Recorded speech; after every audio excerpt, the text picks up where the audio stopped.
Hey guys, so I get asked a lot. I'm making a lot of net profit in my business. What will be some legal ways to avoid some of the taxation? That's a very good question.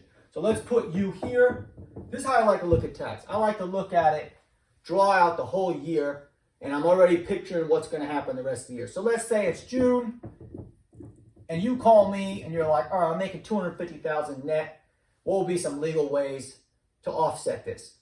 Now, if it's a pass-through, that 250 is going in your personal tax return. Maybe you have other income or whatever, but you're about on track to pay tax on that 250 net. There's nothing wrong with it, but that's what you're on. That's what you're on track for. I like the idea of maybe let's get involved in some other businesses that we can start this year.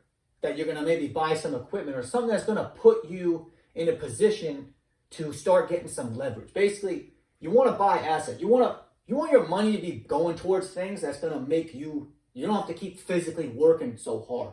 Like any type of thing you can get involved in that now you have stuff you can rent or you have other things so you're not just physically working.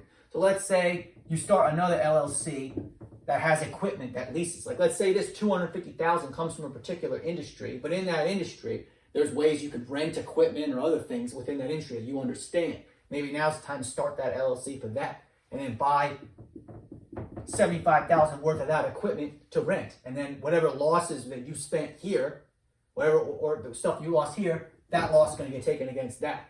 I'm not just a big fan of like, all right, well, let's overpay now for this big truck or whatever I'm going to do. I know it's cool, I'm just saying, but let's not just overpay for a bunch of stuff just so we can, maybe let's buy something we can rent out, start making some money with, get in a whole nother industry.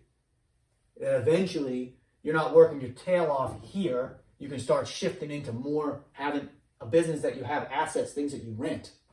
Because any type of business that you have things you rent out, you have actual stuff, you don't have to physically work so hard.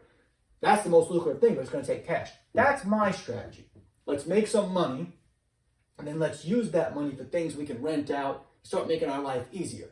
This is cool, like the truck thing. You know, you spend $70,000, brand new truck. That's cool, but this is still going to have you still working here.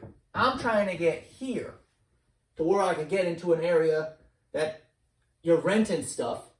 You're in an equipment leasing business, some kind of thing that you have a lot of assets you don't have to physically use. That's if you have a moving company, you have a bunch of trucks, that type of stuff.